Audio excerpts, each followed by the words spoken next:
ഇടുക്കിയിൽ ശക്തമായ മഴയിൽ തൊടുപുഴ പുളിയൻമല സംസ്ഥാന പാതയിൽ ഗതാഗതം തടസ്സപ്പെട്ടു. കുളമാവ് പോലീസ് സ്റ്റേഷന് സമീപം മരവും മണ്ണും വീണ റോഡ് തടസ്സപ്പെട്ടിരുന്നു. ജോസിലുണ്ട് കൂടുതൽ വിവരങ്ങളുമായി. ജോസിൽ, നിലവിൽ ഗതാഗത തടസ്സമുണ്ടെന്നാണോ മനസ്സിലാക്കുന്നത്? മണിക്കൂറായി ഇടുക്കിയിൽ ശക്തമായ മഴ പെയ്തുകൊണ്ടിരിക്കുകയാണ്. ഈ മഴയിൽ പല പ്രദേശങ്ങളിലും മണ്ണിടിച്ചിലും ഉരുൾപൊട്ടലും ഉണ്ടായിട്ടുണ്ട്. റോഡുകളും തോടുകളും അതുപോലെ തന്നെ പുഴകളും എല്ലാം കരകവിഞ്ഞ് ഒഴുകുന്ന ഒരു സ്ഥിതിയാണ് ഇപ്പോൾ ഇടുക്കിയിലുള്ളത്. കരിപ്പലങ്ങാട് വീടിന് മുകളിലേക്ക് മണ്ണിടിഞ്ഞ് വീണ് ആ വീട്ടിലുള്ള ആളുകൾ ഒറ്റപ്പെട്ടിട്ടുണ്ട് എന്നാണ് അറിയാൻ സാധിക്കുന്നത്. അങ്ങോട്ട് ഫയർഫോഴ്സ് പുറപ്പെട്ടിട്ടുണ്ട്.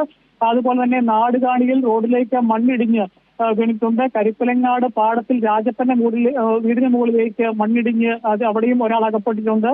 തൊടുപുഴ പുളിയൻമല സംസ്ഥാന പാതയിൽ ഗതാഗതം തടസ്സപ്പെട്ടിട്ടുണ്ട്. വിവിധ ഭാഗങ്ങളിൽ ഈ സംസ്ഥാന പാതയുടെ വിവിധ ഭാഗങ്ങളിൽ മണ്ണിടിച്ചിൽ ഉണ്ടായിട്ടുണ്ട്. കുളമാവ് പോലീസ് സ്റ്റേഷന് സമീപം മരവും മണ്ണും വീണ് റോഡ് തടസ്സപ്പെട്ടിരുന്നു. അതുപോലെ തന്നെ അയ്യകാട് എന്ന് പറഞ്ഞ സ്ഥലത്ത് കാറിന് മുകളിലേക്ക് മണ്ണ് വീണ് അപകടം സംഭവിച്ചിട്ടുണ്ട്. കാറിനുള്ളിൽ ഉണ്ടായിരുന്ന ആളുകൾ സുരക്ഷിതരാണ്. അവർ തൊട്ടടുത്തുള്ള ഒരു എക്സോ ഷോപ്പിലേക്ക് മാറി ഇപ്പോൾ സുരക്ഷിതരായി ഇരിക്കുകയാണ്.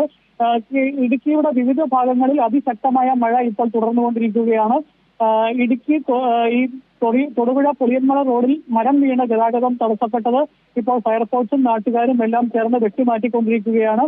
ഇങ്ങനെ കഴിഞ്ഞ 4 മണിക്കൂറിലധികമായി പെയ്തുകൊണ്ടിരിക്കുന്ന മഴ, ശക്തമായ മഴ വിവിധ അപകടങ്ങളാണ് ഇടുക്കിയിൽ നിലവിലുണ്ടാക്കിക്കൊണ്ടിരിക്കുന്നത്. അവിടെ ജോസിൽ, കനത്ത മഴയാണ് പെയ്യുന്നതെന്ന് മനസ്സിലാക്കുന്നു. മണ്ണിടിച്ചിലടക്കം ഉണ്ടായിട്ടുണ്ട്. വ്യാപക നാശനഷ്ടവും ഉണ്ടായിട്ടുണ്ട്. ആർക്കെങ്കിലും സംഭവത്തിൽ പരിക്കേറ്റിട്ടുണ്ടോ?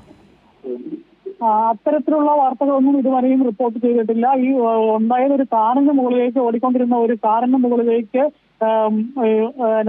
മണ്ണ് വീണ് അപകടം ഉണ്ടായിരുന്നു. പക്ഷെ കാറിൽ ഉണ്ടായിരുന്ന ആളുകൾ സുരക്ഷിതരായി തൊട്ടടുത്തുള്ള ഒരു കടയിൽ ഇപ്പോൾ സുരക്ഷിതരായി ഇരിപ്പുണ്ട്. മറ്റ് ആളുകൾക്ക് അപകടം ഉണ്ടായതായി ഇതുവരെയും റിപ്പോർട്ട് ചെയ്യപ്പെട്ടിട്ടില്ല. ആവണി.